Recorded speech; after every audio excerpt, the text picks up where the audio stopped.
We are starting with the intermediate macrosecond, and intermediate macrosecond is one core subject of economics on semester 4. So first of all, I will briefly explain the course content of it, what will be the reading, and in what way you will be basically getting the lecture, and what will be the core feature of this entire course. So first start with the course content part of it for semester 4. It is first thing is that it is a continuity from semester 3. Semester 3 was intermediate macro 1. So you have basically read introductory in semester 2, then intermediate in semester 3, and continuity of that you are finding in semester 4. So when we go by the reading, there are 3 units. Unit number 1 is fiscal and monetary policy. First unit is fiscal and monetary policy. In that unit we will examine how fiscal and monetary policy work, and we will be basically using the IS, PC and MR curve. IS curve we have done in semester 2 and we have done also in semester 3. PC is basically the Phillips curve. The Phillips curve relation you know from semester 3, and MR will be the new curve, that will be the monetary rule. So we will be adding one more tool, and by using IS, PC and MR, we have to examine how fiscal and monetary policy work. That will be the main content and main topic for unit number 1. For unit number 1, the reference book will be Blanchard and Johnson. There are certain, I will be basically explaining 22.2, 23.2, 23.3. Each subtopic is basically providing you one important question. Then second unit is a short unit, financial market and the crisis, only chapter number 9 from Blanchard and Johnson. Third unit is the most important one. It is open economy, issues in the open economy, and reference book is Dornbush and Fisher, chapter number 6, and 20 within that 20, 20.1 and 20.2. And Salvatore chapter number 14, 15 and 20.6.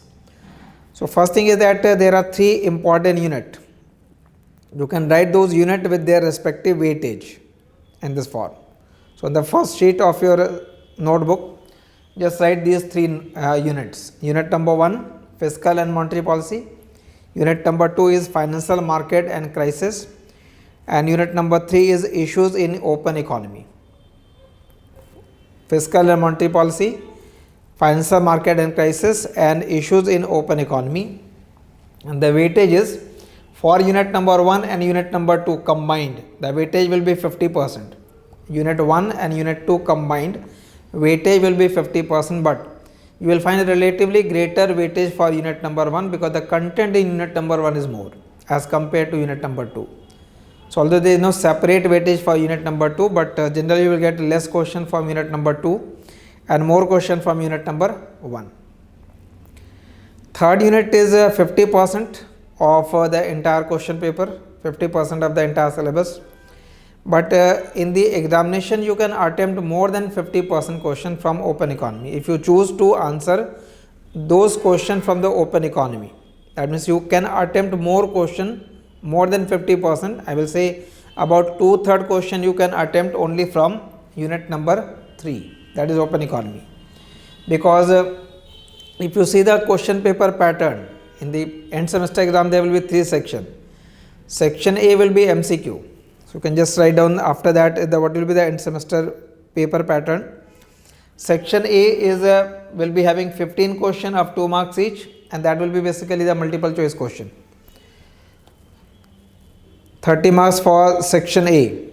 Section B, 6 question you have to attempt out of 8 questions. 6 out of 8. Every question will carry 5 marks. So 6 into 5, 30 marks for section B also. But if I say the weightage for unit number 1 and unit number 2 is 50%, and for third unit it is 50%, that means out of 8 question, 4 question from unit 1 and unit 2 and 4 question from the open economy. So if you suppose choose all 4 question from the open economy, then you have written 4 out of 6 from the open economy only. That means 2/3 of section B you can attempt only from the open economy. Similarly, third section you have to attempt 3 out of 4. Now out of 4, 2 questions from 1 and 2 and 2 questions from unit number 3. So if you again attempt all 2 questions from open economy, 2 out of 3. In that way you can attempt 2/3 of your paper only from unit number 3. So given that importance of unit number 3, we will be starting basically with unit number 3. Clear? So there will be 3 sections. First is objective, second you can say a short question for 5 marker, and third, because 10 marker question hai, long question will be there. So there are certain questions like Mundell-Fleming model, exchange rate adjustment policy, exchange rate overshooting. Those questions are more relevant for the third section. So this will be the end semester examination pattern. Now start first of all with the open economy. I will start first with the open economy because of its weightage, because of its given importance. So in that unit number 3, the content will be chapter number 6, international linkage. Chapter number 20 is interdependency mainly, and interdependency and adjustment of balance of payment. And chapter number 14, 15 and 20.6, this Salvatore will be referred only for exchange rate and how exchange rate is being determined, the different approaches to determine the exchange rate, like interest rate parity approach, purchasing power parity approach, how exchange rate get determined, what is fixed exchange rate, how fixed exchange rate work, what is flexible exchange rate, how flexible exchange rate work, what is dirty floating, what is managed floating, what is real exchange rate. So all things you will be knowing in this unit number 3. That will be the core content of unit number 3. So you have written the overall syllabus, you have written the syllabus for unit number 3. So there are 5 chapters, I will say, chapter 6, chapter 20, 14, 15 and 16. 2 main reading, one will be Dornbusch and Fisher and second will be the Salvatore. Clear? Now with that we can begin with unit number 3, and unit number 3 starts with chapter number 6, international linkage. Chapter number 6, international linkages. This chapter is mainly divided into 2 parts. You can divide it in terms of 2 parts in the sense that initial part of the chapter explains all basic concepts, all the basics regarding what is the meaning of the term balance of payment, what are the 2 parts of the balance of payment, current account, capital account, what is the meaning of the balance of payment district, what is fixed exchange rate, how it work, what is flexible exchange rate, how it work, how we can write IS curve equation in an open economy. So those things will be explained in the basic part, and the second part is basically for a larger question, which is a Mundell-Fleming model, and that model basically examine how monetary and fiscal policy operate in fixed exchange rate system and in the flexible exchange rate system. That means this model will be explained under 2 headings, under fixed exchange rate and under flexible exchange rate. And under fixed exchange rate again we examine 2 parts, that is how monetary policy work, how fiscal policy work, and here also how monetary policy work and how fiscal policy work. So this is an important question for a greater weightage, this Mundell-Fleming model. Generally you will get a question, for sure you will be getting this question, like this year also. If you see this question paper of 2025, you can find this question on your account. A current year question as typed version will be there, but I am just showing the original copies. So initial part will be basically the objective question, section A. All question in the section are compulsory. Question carries 2 marks, 15 into 2, so 15 question there. And then if you go by the second section, section like consider an open economy with flexible exchange rate regime and perfect capital mobility, the central bank of this economy adopt a contractionary monetary policy, analyze the impact of such policy action on the economy. This is question for Mundell-Fleming model without naming it. because Mundell-Fink model is basically based upon perfect capital mobility, and it will examine fiscal and monetary policy implication under fixed and flexible exchange rate system. So it says about the flexible exchange rate system and perfect capital mobility. So this is a question for the Mundell-Fink model. I have just shown you the relation with the topic. Now when you begin the reading, the macroeconomics, this will be your first chapter from Dornbusch and Fisher, which is international linkages. And I am dividing this chapter into two parts. One will be the basic part and second will be the Mundell-Fink model. The initial part is all about the balance of payment concept. It basically begins with the balance of payment and the exchange rate, that is 6.1. So from here you are beginning the content. Clear? So just start from this chapter. Chapter number 6, international linkages.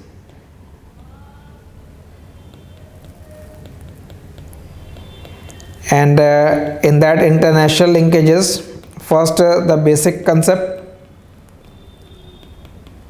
and out of those basics, the first part is meaning of the term balance of payment. The first basic term is the balance of payment. So when we explain balance of payment for any country, because we are studying the macroeconomics. So macroeconomics means we are studying the aggregate economy. So if you are studying preparing the balance of payment for any economy, then balance of payment is said to be a systematic record. And what it records? It records all the economic transactions between a resident of one country and residents of rest of world during an accounting period.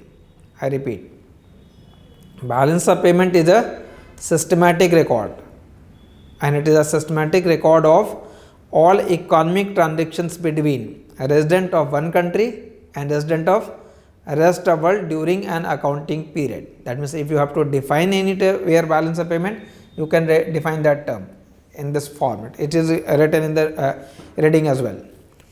So when we explain the balance of payment, you will be getting the notes also in the term. That means if you want to write it, you can write it also in the class also.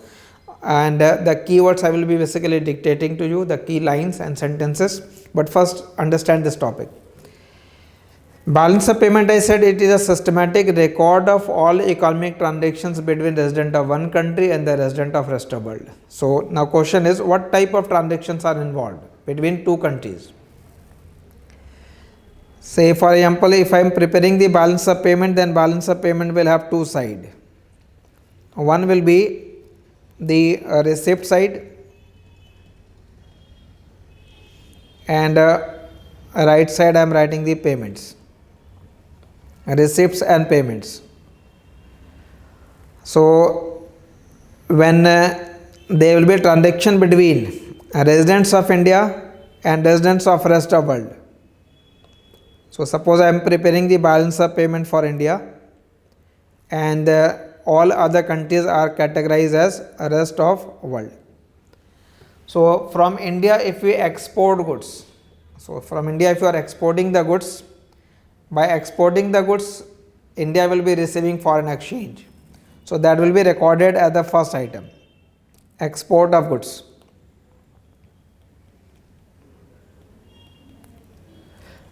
Export of goods. When we make payment, on the payment side you can write import of goods. Import of goods. So when we import any commodity, we have to make payment in terms of the foreign exchange. So one transaction is that. The other transaction could be export and import of services. Export and import of services, or you can say invisible account also. Import of services.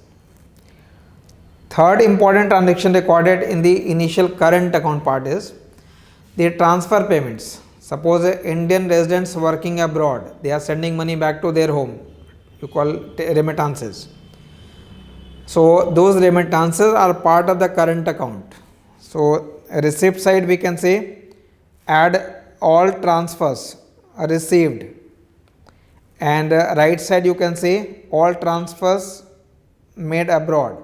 Foreigners working in India, they are sending money back to their home, so that will be transfers payment, all transfers paid. Then fourth important item is that if Indian resident has invested abroad and on that investment they are earning some income, suppose a person has purchased bond in the US market, on that bond we are earning the interest income regularly. That interest income is part of the current account. Purchase of bond is part of the capital account, but that interest income is part of the current account.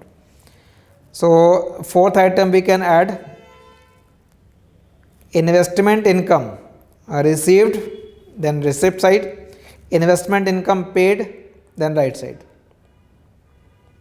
Investment income paid, then it will be right side. The sum of all is called as the current account of the balance of payment. ये current account है, तो current account में broadly याद रखेंगे 4 important transaction है: export and import of goods, export and import of services, transfer payments received and transfer payments made abroad, and investment income received, investment income made abroad or paid abroad. Like for example, if I say that the balance of payment has current account deficit, popularly we see CAD, current account deficit. So what is the meaning of the term current account deficit? Current account deficit actually means that the sum total of these payments is greater than the sum total of the receipts. That will be a current account deficit. So apart from this, there are other transactions also, like sale and purchase of assets. Foreigners investing in India, they are buying land in India, they are purchasing some assets in India, so that will be included in the capital account. So in this part is up to the current account, all this is part of current account. And then suppose foreign investment in India, that will be a part of the capital account, that will become a part of the capital account. Clear? So one part is the current account, second part is basically the capital account transaction. Just to recap this, what we have done so far is that balance of payment has broadly two accounts, current and the capital account. In the current account we record export of goods, services, transfers and the investment income. In the capital account we basically record the sale and purchase of the assets. And the sum of current account and the capital account is equal to 0 when we have a balance of payment equilibrium. So when we have a balance of payment equilibrium, then the sum of current account and capital account is equal to 0. That means we have an external balance now. So in addition to the internal balance in the open economy, we will talk about the external balance as well. Now if we see the balance of payment, then in accounting sense balance of payment is always balanced, because all entries in the balance of payment are done on the basis of accounting principle of double entry bookkeeping system. So in the accounting sense there is no problem. In accounting sense balance of payment is always balanced. But then question is, in what sense we have a balance of payment problem or balance of payment crisis? Like in Indian economy, in 1991 we faced the balance of payment crisis. So what was exactly that problem? So when we study the balance of payment disequilibrium, then balance of payment disequilibrium is basically an economic concept. Balance of payment is always in equilibrium is an accounting concept. So in accounting sense it is always balanced, but in economic sense they are not always balanced. So when we since we are studying the as an economic concept here, so when we study the balance of payment, just remember that all transactions in the balance of payment are mainly of two types. All transactions in the balance of payment are mainly of two types, that is they are autonomous transactions or accommodating transactions. So I will divide all those transactions into autonomous and accommodating. So if I make this autonomous transactions and accommodating transactions, I will explain what is the meaning of accommodating and what is the meaning of autonomous. Now these autonomous transactions can be autonomous receipts and autonomous payments. Autonomous receipts, autonomous payments. See, When we study any autonomous transaction, autonomous means they are independent from balance of payment consideration. Autonomous means they are independent from balance of payment consideration.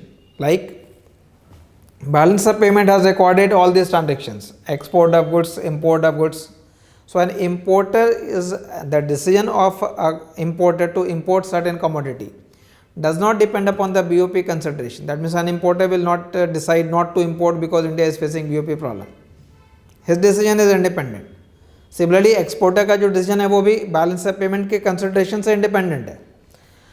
So most of the transactions in the balance of payment are mainly autonomous in nature. So they are independent from the BOP consideration. Now, suppose autonomous receipts are less and autonomous payments are more. See, the payment has to be done in the form of dollar. इतने भी international transaction होंगे उनके payments हमें international currency में करने हैं. So if the payments are more, that means demand for the foreign currency that is dollar is greater as compare to supply of dollar. Receipts will generate the supply for dollar, and the payment is basically the reason for the demand for dollar. But if the autonomous payments are more as compared to autonomous receipts, which means demand for dollar is more and supply of dollar is less. So then question, who will fill that gap? That gap can be filled by either borrowing from the international market. But if you are borrowing from the international market, then that borrowing will be considered as accommodating because it arises due to BOP consideration. You are trying to accommodate what? You are trying to accommodate the imbalance between autonomous receipts and autonomous payments. आपको इस imbalance को accommodate करना है. उस transaction की जरूरत नहीं पड़ती अगर ये दो already balance होते तो. So if autonomous payments and receipts are not balanced, then there will be an accommodating transaction. It is not necessary कि always borrowing you. It could be by RBI can fill that gap by depleting the reserve also. But that reserve is also part of the accommodating transaction. So accommodating transaction arises only when there is an imbalance between autonomous payment and autonomous receipts. Clear? That means balance of payment disequilibrium mainly arises due to imbalance between autonomous receipts and autonomous payments. इस imbalance की वजह से arise होता है. This is one way of interpreting the balance of payment disequilibrium. This is one way to interpret the balance of payment disequilibrium. It is an economic concept, so we have to study from the economic point of view. So balance of payment will be in disequilibrium if autonomous payments and autonomous receipts are not equal. If payments are more, you will say it is deficit. If receipts are more, we can say there will be a surplus. And whenever there will be an imbalance between these two, there will be an accommodating transaction. But there is an alternate way to judge the balance of payment position. The alternate way is, if we just consider that any transaction recorded in balance of payment is always in the foreign exchange, in terms of the foreign exchange. So if I again explain this, transaction recorded between Indian residents and rest of world. So when we export goods, we receive payment in terms of dollar, and when we import goods, we have to make payment in terms of dollar. But these transactions will be done through Reserve Bank. RBI will be coming in between because RBI is the custodian of foreign exchange. So although we get payment in terms of dollar, but RBI will convert that dollar and exporter will be getting the rupees payment. If you are an importer, we will be making payment in terms of rupee. RBI will convert that rupee into dollar and then it will be paid in terms of dollar outside. So all inflow and outflow of dollar will be through RBI. Now, suppose if I say that on 1st of April 2025, last year, the foreign exchange reserve with central bank was of $1,000, and on 31st of March 2026, say this year, if the foreign exchange reserve available with the central bank reduces to $800 on 31st of April 2005, the reserve was $1,000. 31st March, that is during that financial year, that reserve declined from 1000 to 800. So naturally, we can say that the outflow was more and the inflow was less. And how much was the gap? The gap was 200. So that 200 must be the balance of payment deficit. तो balance of payment deficit को जज करने का एक दूसरा तरीका हो गया, if foreign exchange reserve available with the RBI is declining, I repeat, if foreign exchange available with the RBI is declining, it means balance of payment is in deficit. And if foreign exchange reserve with RBI is increasing, then balance of payment is in surplus. Surplus में reserve बढ़ जाएगा, deficit में reserve decrease हो जाएगा. That is in short, simple way to interpret the balance of payment discipline. So again I repeat the points. When we study the balance of payment, broadly it has two accounts, current and the capital account. Just remember the current account transaction, goods, services, transfers and investment. यहाँ पे and the capital account mainly records sale and purchase of the assets. Balance of payment discipline is basically imbalance between the autonomous payment and the receipts. And what are the autonomous transactions?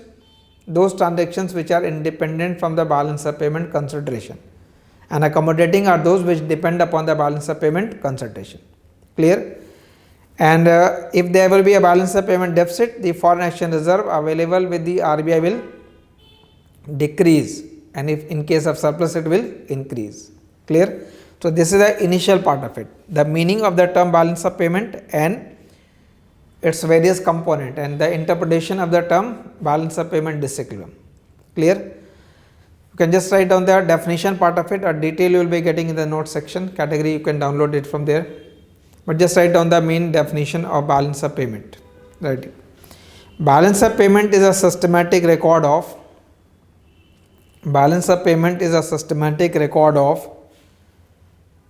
all economic transactions done by balance of payment is a systematic record of all economic transactions done by residents of a country with rest of world during an accounting period.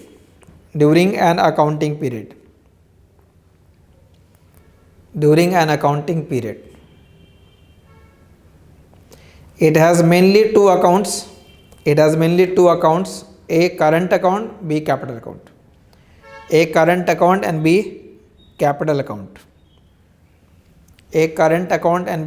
account. Next paragraph. BOP is always balanced in accounting sense. Because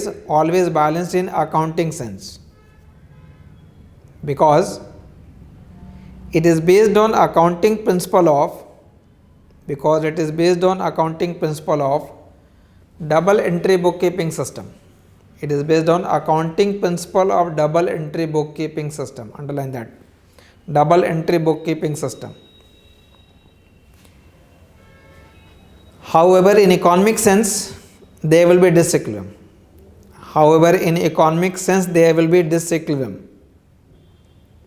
In economic sense, there will be disequilibrium in the form of deficit and surplus.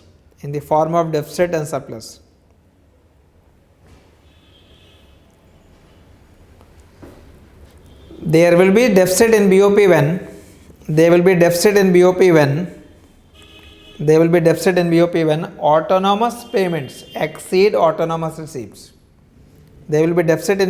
when autonomous payments exceed autonomous receipts. And then just define what do you mean by the term autonomous. Next paragraph. Autonomous transactions are those which are independent from BOP consideration. While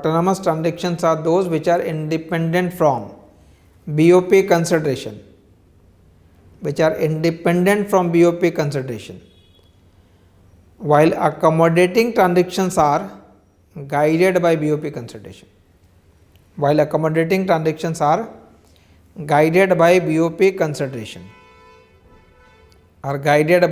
consideration. Clear? Next, you can write BOP deficit or surplus can also be. BOP deficit or surplus can also be interpreted in terms of, you are writing this part now. BOP deficit or surplus can be interpreted also in terms of change in foreign action reserve. Change in foreign action reserve.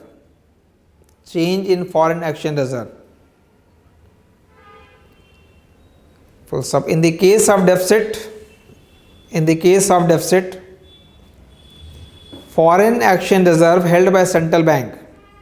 In the case of deficit, foreign action reserve held by central bank will decrease. Foreign action reserves held by central bank will decrease. In the case of deficit, foreign action reserve held by central bank will decrease.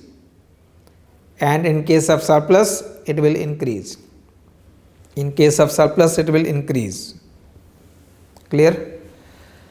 So that much basic information you must know about the balance of payment. Now come to the second part of it, which is the exchange rate. Because whenever there will be a transaction between one country and the other country, it will involve two different currencies. The natural question is at what rate they will be exchanged. What is the rate of exchange for rupee and dollar, or vice versa. So whenever you write the exchange rate term, then exchange rate will always be written as how many unit of domestic currency per unit of foreign currency. It will always be written like that. जैसे मैं अगर dollar और euro का लिख रहा हूँ, because question paper में ऐसे होते हैं एग्जाम्पल, बिकॉज आप बुक जब पढ़ रहे हैं तो उसमें वो यूएस की बुक है, तो वहाँ होम करेंसी डॉलर हो गया, फॉरेन करेंसी यूरो ले लिया है. तो अगर मैं बुक में पढ़ रहा हूँ तो वो एक्सचेंज रेट इनफैक्ट लिखा हुआ है how many unit of domestic currency that is dollar per unit of euro. But आपके लिए ज़्यादा इजी होगा अगर आप उसको इंडियन कंटेक्स्ट में पढ़ते हैं, मतलब how many rupees per unit of dollar rather than taking both as a foreign currencies. So although when you reading the referring the book, in the book it is basically written in this form how many dollar per unit of euro, but it will be easier for you to relate how many rupees per unit of dollar. So general point is how many unit of domestic currency per unit of the foreign currency. Clear? Like for example, we can say that it is rupees 90 for every $1. That is the exchange rate. If this exchange rate increases from 90 to 91, 95, then we can say that rupee is depreciating. Increase का मतलब depreciation है. Exchange rate अगर increase हो रहा है तो वो depreciate हो रहा है, और अगर exchange rate decrease हो जाए from 90 to 85 or 80, then it is appreciating. Clear? Now question is how this exchange rate get determined.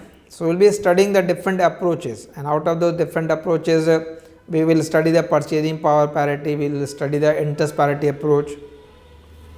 But broadly remember there are two type of regime, two type of system. One system is called as the fixed exchange rate, other is known as the floating or flexible exchange rate. So we will be studying both here. How that exchange rate is getting determined. So one part is that it could be determined under fixed exchange rate system. So it could be a fixed exchange rate system or regime, or it may be a flexible exchange rate system or a regime. Now question is if it is a fixed exchange rate system, who will keep it fixed and how? If it is a fixed exchange rate system, who will keep it fixed and how it can be fixed? So just remember that if it is a fixed exchange rate system, then central bank will keep it fixed.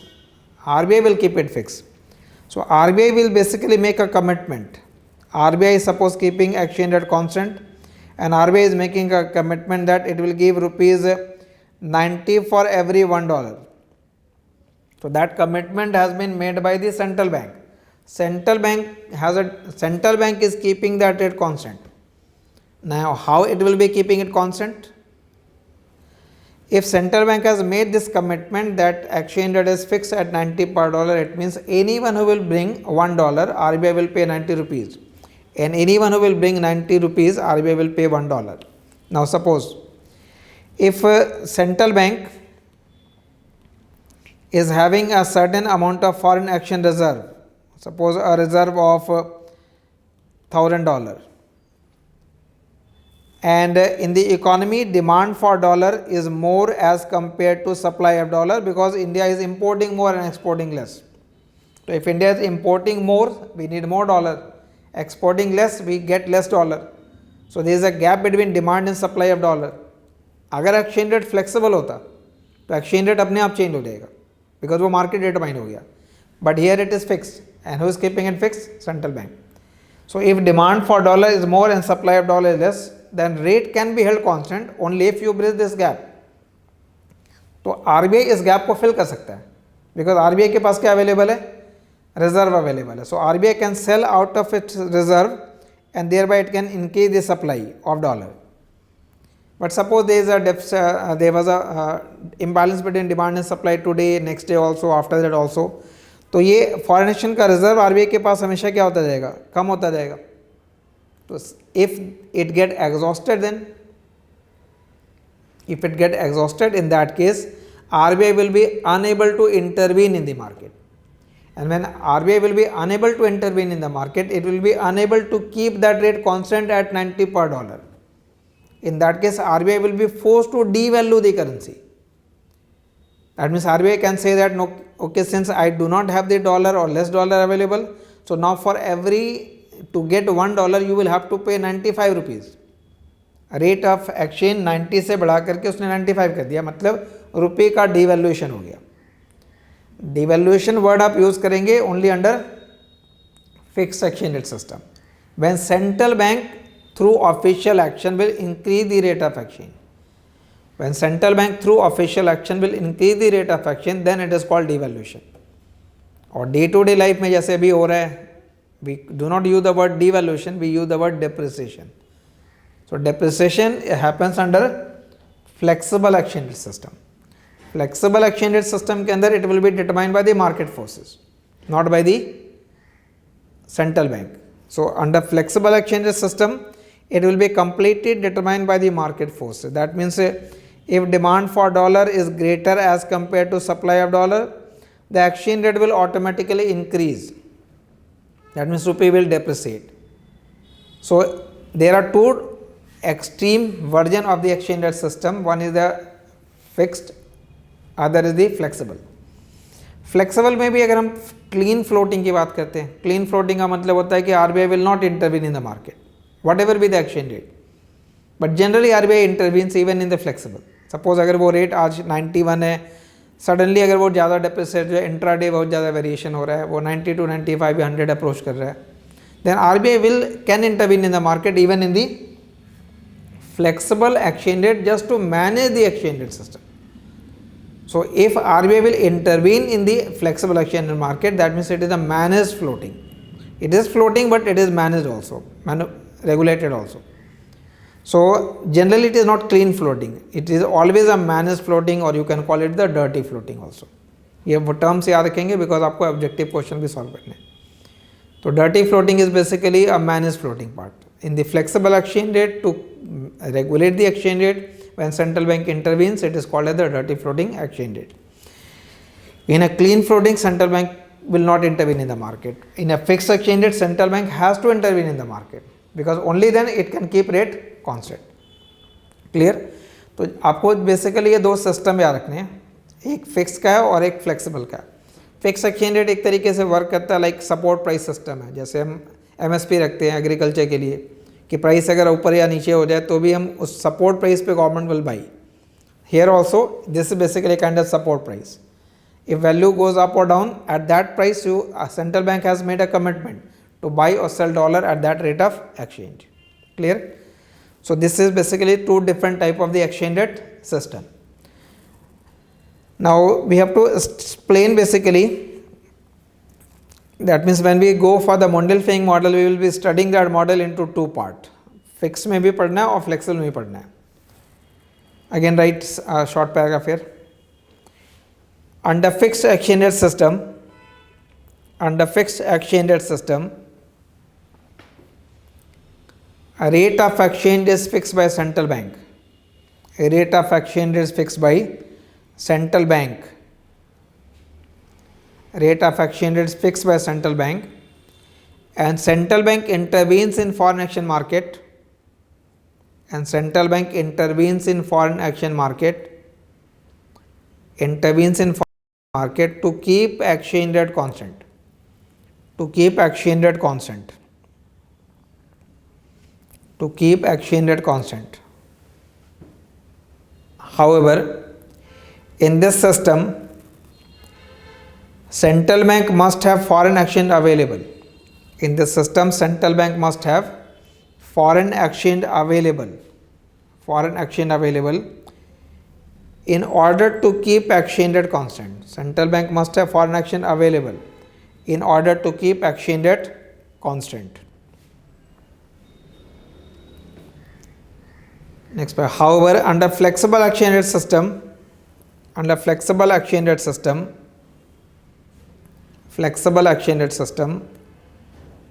rate of exchange is determined by market forces. A rate of exchange is determined by market forces. A rate of exchange is determined by market forces. मतलब market force में demand and for dollar, supply of dollar है, ये supply of dollar, demand for dollar, there equality will determine the exchange rate for rupees पर dollar.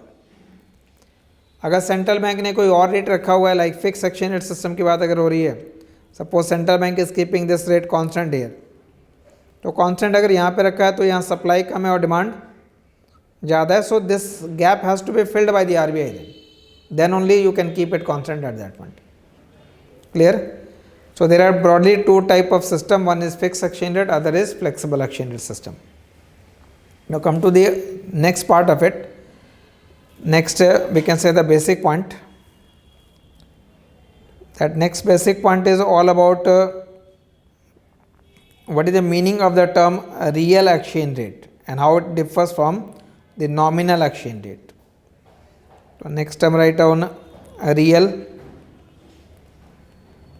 exchange rate. A real exchange rate. Now real exchange rate will be, real is always in terms of the purchasing power, nominal is always in terms of monetary unit. Like जो rate of exchange हम every day देख रहे हैं 91, 92, they are actually the nominal exchange rate. And what is the interpretation of the real exchange rate? Real is always in terms of the purchasing power of that currency. So the formula for real is actually nominal into foreign price upon domestic price. Just remember this formula. I will elaborate with various examples. What is the meaning of this term? Real is nominal, ये nominal exchange rate है, into foreign price upon domestic price. Into foreign price upon domestic price. Just consider a few examples here. Suppose in India, there is a basket of commodity, and in US also we take the same basket of commodity है. India में इस basket को buy करने में you take 90 rupees, इन US it take only $1. So you can say that the purchasing power of 90 rupees is equal to the purchasing power of $1. Therefore exchange rate will be actually equal to rupees 90 पर dollar, ₹90 पर dollar. ये हमारा exchange rate हो जाएगा if this is the value. Now if we assume that, for example, if we assume that there is inflation in India, at a rate of 10%. मान लेते हैं कि इंडिया में 10% का इन्फ्लेशन है, यूएस का में there is no inflation. In that case what will happen? जिस बास्केट को 90 रुपीज़ में बाई कर रहे थे, उस बास्केट को बाई करने में now you will be requiring 99 rupees because 10% से प्राइस बढ़ गया.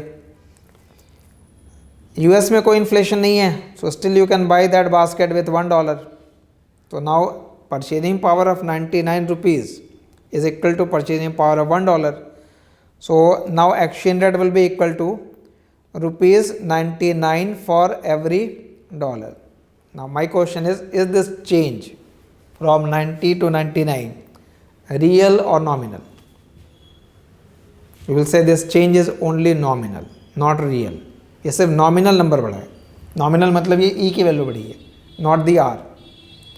Because what has happened in this case, as price increases in India by 10%, because there is an inflation of 10%, so if this number goes up by 10%, this exchange rate also goes up by 10%, but the ratio will remain same, the real will remain same. So this is basically just a change in the nominal, not change in the real. You can consider another case. So this is one example. If I write this equation again, E into PF upon P. Suppose if I say that there is equal inflation in both countries, 10% in India, 10% in US. Inflation in India 10%, inflation in US also 10%. So basket, same basket. Now if it requires rupees 99 here, this will be requiring rupees, in fact dollar. 10% का inflation वहाँ भी है, सो $1.1. So now purchasing power of 99 rupees is equivalent to purchasing power of $1.1, which means purchasing power of 90 is equal to purchasing power of $1. That means अगर India में 10% का inflation है, foreign country में भी 10% का इन्फ्लेशन है, तो ये चेंज नहीं होगा फिर. That E will remain same. Nominal will not change in that case, because in both country prices increase by same proportion. So when actually exchange rate will change? Actually exchange rate will change when price in both countries are not increasing in the same proportion. Now if you apply this term and say, if I say that in India inflation is 10%, in US inflation is 6%, तो inflation का gap हो गया 4% का. तो जब inflation का gap 4% का होगा तो 4% से डेप्रिसिएट होगा. यहाँ पे हमने इन्फ्लेशन का गैप क्या ले लिया, ये इसको 0 लिख लिया, इसको 10 कर लिया, तो 10% से डेप्रिसिएट हो गया.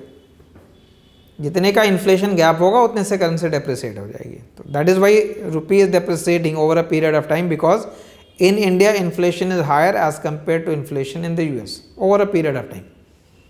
It used to be about 30, 40, 60, 70, 80 and now 90. So purchasing power is declining mainly because of higher inflation in the economy. Clear? So just remember this equation. We are basically dealing with the real exchange rate here. But in order to explain the real, we must know what is the meaning of the nominal also. So this is the interpretation of the real exchange rate system.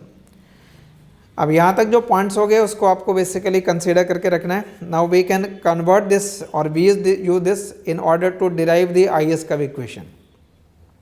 So your first part here will be trade of goods.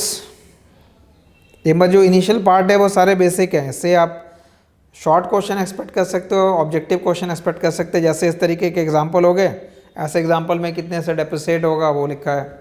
Inflation India का given है, inflation US का given है, or because of that rupee will depreciate by this, appreciate by this. That type of question can be created. So just remember, if there is same inflation, no change in exchange rate. If there is different inflation, there will be change in exchange rate. And how much it change? Difference of the inflation rate. Clear? Now come to this part, which is a trade of goods. Trade of goods is basically explaining or deriving the IS curve in an open economy. So you have done the IS curve. We are just adding few more variables here. So as you know, IS curve में I stands for income, S stands for, I will say, spending, rather than saying investment equal to saving. Investment equal to saving is true only in a two sector economy, जब household और firm हो. But जब house hold भी है, firm भी है, government भी है, ओपन इकॉनमी भी है, then it is always correct to write income equal to spending. Income equal to spending, and it is spending on what? It is spending on domestic goods rather than spending by domestic resident. Both sound similar. Spending by domestic resident, spending on domestic good. When you write income here, remember this income is nothing but GDP, gross domestic product है वो. Gross domestic product है Y. Domestic product है, इसलिए वो spending on domestic good की बात कर रहा है. Spending on domestic goods. So the domestic good will be purchased by whom? जो domestic commodity produce हुई इंडिया में, who will be buying those goods? It will be purchased by the household, purchased by the firms, purchased by the government, even purchased by the foreigners. But as a domestic household, we do not buy only domestic good, we also buy the foreign goods. But here we are adding purchase of domestic goods only. So consumption spending on domestic good, investment spending on domestic good, government spending on domestic good and foreigners अगर buy करेंगे तो export हो गया. When we export the commodity the spending is done by the foreigners. Now what you can write in place of C D, that will be C minus C F. C when we spend we are purchasing the domestic good as well as we are purchasing the foreign good, but here we have to write only C D. So from that total C you can subtract C F. Similarly for I, you can write I minus IF. For GD, you can write G minus GF plus export. And then just arrange it. C plus I plus G plus X minus CF minus IF minus GF. और जितने भी minus वाले term हैं इसको bracket में ले लें. So that will become C plus I plus G plus X minus, this complete term is nothing but import. So Y is equal to this. So generally you write equation Y equal to C plus I plus G plus X minus M in order to write an IS equation. So if a calculation is given, numerical is given, we have to apply this formula. Y equal to C plus I plus G plus X minus M. That C plus I plus G, only this three term is called as absorption. इसको denote करेंगे ऐसे. It is nothing but spending by domestic resident. Spending by domestic resident. Because अगर मान लिया मैंने economy closed है तो close economy के अंदर there will be no spending on the foreign goods and foreigners can't buy the our goods. तो export और इम्पोर्ट की वैल्यू ज़ीरो हो जाएगी. तो ये only spending bye domestic resident हो जाएगा. And plus X minus M is net export. Now write it again. This A depends upon income and it depends upon the rate of interest, because A में हमने क्या include कर रखा है, consumption which is a function of disposable income, investment which is a function of rate of interest, government expenditure generally autonomous, and net export. That net export depends upon domestic income. It also depend upon the foreign income. अगर foreign country का income ज़्यादा होगा then they will be spending more, that means they will be buying more from us. And it also depend upon the real exchange rate. And what is real? Nominal into foreign price upon domestic price. So this is the equation of IS curve in an open economy. In an open economy you write equation in this form. Since आपने I S कब already derive कर रखा है, पहले semester 3 के अंदर और 2 के अंदर कर रखा है वो. Now how to write and what is the added point now in this semester? Added point is that when we derive this I S equation we write interest rate and income on the axis and it is drawn as negatively sloped, and along this IS curve we say that y equal to AD and AD is A plus NX. ठीक है. और equation in fact इसका लिखा हमने y equal to A which is a function of y comma I and also a function of NX which is a function of y YF and nominal into PF upon P. See, in this equation there are many variables, but on axis we have taken only two, interest and income, keeping all other factor constant. बाकी सारे factor ने constant रखे हुए हैं. अगर वो constant factor change हो जाता है तो ये कर्व शिफ्ट हो जाएगा. किधर शिफ्ट होगा वो ध्यान रखना है. अब ये शॉर्ट क्वेश्चन के लिए रेलिवेंट हो गया. Suppose if I say that interest rate और इनकम को छोड़ के बाकी कोई भी फैक्टर चेंज होता है तो ये लाइन शिफ्ट हो जाएगी. इंटरेस्ट रेट चेंज होने पे सिर्फ इस लाइन पे मूवमेंट होगा. Like if I say that exchange rate increases, then what will be the impact. Just keep any information in mind. Exchange rate suppose 90 पर डॉलर है, अगर वो 90 की जगह 95 पर डॉलर हो जाए तो importer will have to pay 95 rupees to get dollars, so import will become expensive. Exporter will get 95 rupees instead of 90 rupees for $1. Exporters will be gaining, importer will be losing. Exports will increase, imports will decrease. So actually net export will increase, import will decrease. Net export will increase, and as net export will increase, it will shift to the right. या इसका right की तरफ shift हो जाएगा with increase in exchange rate. If foreign price increases, जो भी number वहाँ लिखा है उसके according, if the foreign price goes up, if foreign price goes up, import becomes expensive. Import becomes expensive, so import will be less, exports will be more. Again, net export increases and IS curve will shift to the right. If domestic price goes up, less export, more import. Net export will fall and this will shift to the left. Clear? Similarly, if I say YF increases, so when foreign country income will increase, they will spend more, they will buy more from us, our exports will increase, net export will increase, and IS का will shift to the right. Clear?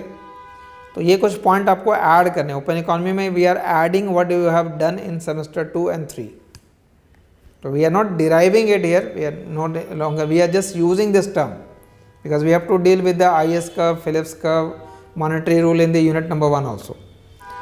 So this is the modification done for the goods market in the open economy, and you have added more variables like nominal exchange rate, real exchange rate, foreign prices in this equation. That means when you read this equation properly, they say that this Y, that is domestic income, is a function of foreign country income also. In that way we talk about the linkages. The chapter heading is international linkages. Domestic country GDP depends upon the GDP of the foreign country. There will be a repercussion effect here also. Now what is the meaning of that term repercussion? Repercussion effect basically arises when there will be a trade feedback effect. Like for example, suppose if we discuss about one economy and the other economy, what is the linkages here? Linkage is that if there is a slowdown in the US economy, why world is more concerned about the slowdown of the US economy? Because if there will be a slowdown of the US economy, that means if there, suppose there is a fiscal contraction in the US.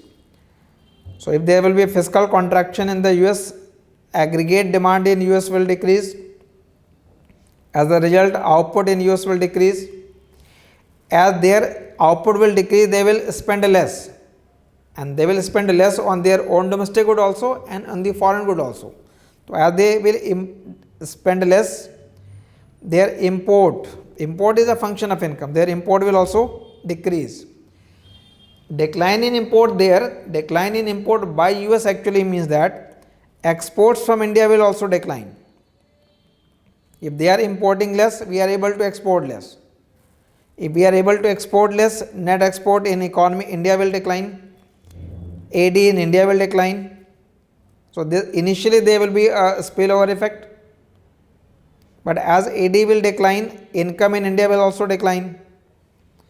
As income in India will decline, we will also spend less. That means we will also import less.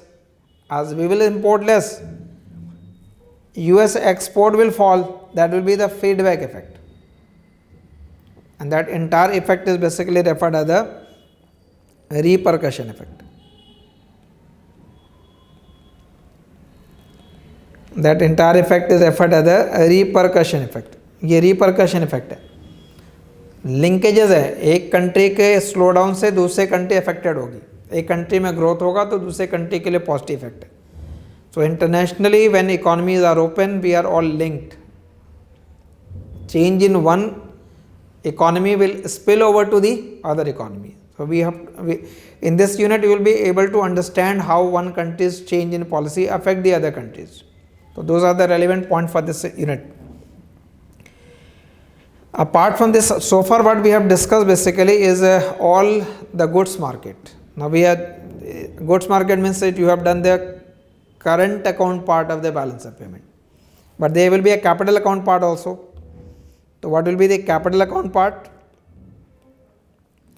In the capital account, what we are assuming that we are assuming perfect capital mobility. Perfect capital mobility means जिस country में rate of interest ज़्यादा होगी, capital will flow to that direction and there is no restriction on the movement of capital. Easily capital can go out from India, capital can come inside India. There is no restriction imposed by the central bank. Capital is free to move. So if capital is free to move, then what happens that if domestic interest rate is higher as compared to the foreign interest rate, then there will be huge inflow, and there will be so much of inflow of capital that entire balance of payment will be in surplus. And if domestic interest rate is less and foreign interest rate is more, then there will be so much of outflow from India that entire balance of payment will be in deficit. Entire BOP will be in deficit. So balance of payment will be balanced only when I will be equal to IF. Then only we can say that balance of payment will be in equilibrium. That is why when you draw the balance of payment line, if I write here I and Y here, see the domestic interest rate will be determined by the ISLM intersection. वो domestic interest rate है, but we consider a constant foreign interest rate. India के लिए foreign country का interest rate एक given factor हो गया. अब domestic interest rate अगर इसके ज़्यादा है, अब होने पे इनफ्लो होगा सरप्लस, लोअर होने पे आउटफ्लो है एंड डेफिसिट है, which means BOP will be balanced only when domestic interest rate is equal to it. So this line is referred as balance of payment line, and that will be equal to 0. Any point above there will be surplus, any point below there will be deficit in the balance of payment. और above होगा या below होगा वो depend करता है ISLM का intersection कहाँ पे है, बिकॉज हमने डोमेस्टिक इंटरेस्ट रेट और इनकम को डिटरमाइन करने के लिए we will consider goods market equilibrium and money market equilibrium. LM IS के इंटरसेक्शन से I का डिटर्मिनेशन होगा, but that I can be above it also, it can be below it also, or it can be equal to it also. For equilibrium it has to be equal to it, तभी external balance होगा. Otherwise अगर हमने intersection इसके ऊपर ले रखा है तो सरप्लस है, डेफिसिट है. इस पॉइंट का रखेंगे बीपी कर्व से ऊपर सरप्लस, बीपी कर्व से नीचे डेफिसिट है. ये सारे इंफॉर्मेशन जो मैं बता रहा हूँ all relevant for a short question. ठीक है, जो सेक्शन 1 के क्वेश्चन होंगे ऑब्जेक्टिव क्वेश्चन है for that purpose, not a greater weightage question will be asked from this section. So what we have done so far in this balance of payment is that we can conclude this by saying that balance of payment has two account. In the one account it is current account means it is all about a net export, and that net export depend upon domestic income, it depend upon the foreign income, it also depend upon the real exchange rate E into PF upon P. And apart from current account there will be a capital account denoted by capital flow. That capital flow depend upon domestic interest rate and world interest rate. So this is basically the balance of payment account. ये आपका balance of payment account है. Clear? तो balance of payment यहाँ पे आपके जो basic points है होते हैं वो यहाँ पे conclude होते हैं with this diagram. When you write here IF and this is the balance of payment line equal to 0. Out of those different income, there will be one income that will be considered as the full employment income. एक income यहाँ full employment income है. In output can be more than that, it can be less than that. Now if I draw a full employment income at this point, I have divided this entire space into 4 parts. Now if the intersection of ISLM occurs here, तो इस point का मतलब हो जाएगा I की value IF से बड़ी है, तो there will be a surplus, और Y की वैल्यू YF से कम है, मतलब अनएम्प्लॉयमेंट है. इस स्पेस का मतलब हो गया we have surplus and unemployment. That will be the interpretation of this. If ISLM intersection is here, that is again above the BP point, so surplus, but it is to the right of full employment, over employment. You can write it surplus and over employment. Below we will have deficit here also, we will have deficit here also. Left side unemployment, right side over employment. Clear? जो भी point मैंने अभी तक explain कर रखा है structure के अंदर, these all are considered as part of the basic of to understand balance of payment. What is the meaning of fixed exchange rate? What is the meaning of flexible exchange rate? What is managed floating, dirty floating? What is capital account flow, capital perfect mobility? So at the end, just remember, when we study the balance of payment and the basic points, balance of payment is a systematic record which records all economic transactions between resident of one country and resident of rest of world during an accounting period. Broadly, it has 2 accounts, current and the capital account. BOP discipline can be judged by comparing autonomous payment and autonomous receipts. If there will be an imbalance, there will be an accommodating transaction. Or BOP problem can be considered as if central bank reserve is rising, it is surplus. If RBI reserve is declining, it is deficit. Then exchange rate system are broadly of 2 types, fixed exchange rate and flexible. Fixed will be operated by the central bank through intervention in the foreign exchange market. Flexible determined by the market forces, and in both case the exchange rate can change, but if it changes under fixed, you will call it devaluation or evaluation. If it changes under flexible, it will be termed as the depreciation or appreciation of the currency. And then the real exchange rate is nominal into foreign price upon domestic price. Just remember this is a very important part. And then trade in the goods account को हमने add कर रखा है, तो this is the equation of the IS curve, and it can shift to the right or to the left because of changes in these variables. And then we have done the repercussion effect and the capital account. So I said this is one part of this chapter, international linkages. This is one part of this chapter number 6, all about the basic concept of balance of payment.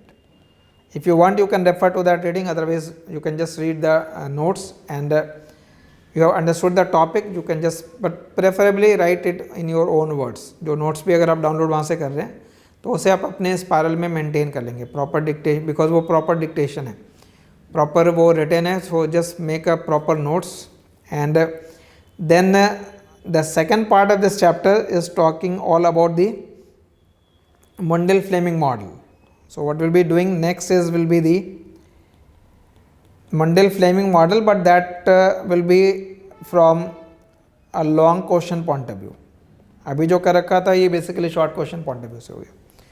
So next we'll be covering the Mundell-Fleming model. So you can just go through with this chapter also, but I think it starts from this part.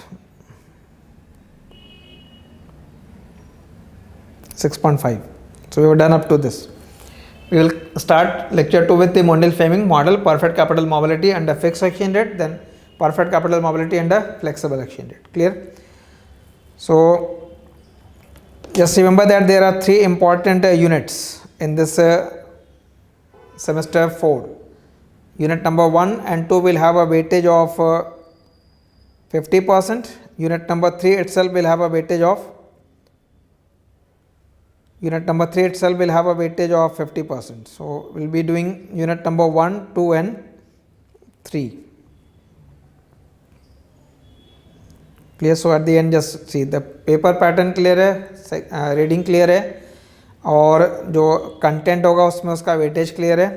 So we'll continue with this, and the nature of question, as you know, it is either of 2 marker objective or 5 marks or for 10 marks. So you need to elaborate more for a 10 marker question, a little less for the 5 marker question, but descriptive हमारा generally approach है, and there will be few calculation based question as well. But unlike micro, there will be less numerical in the macro. Clear? So we'll continue with this second lecture next for intermediate macro second. Thank you.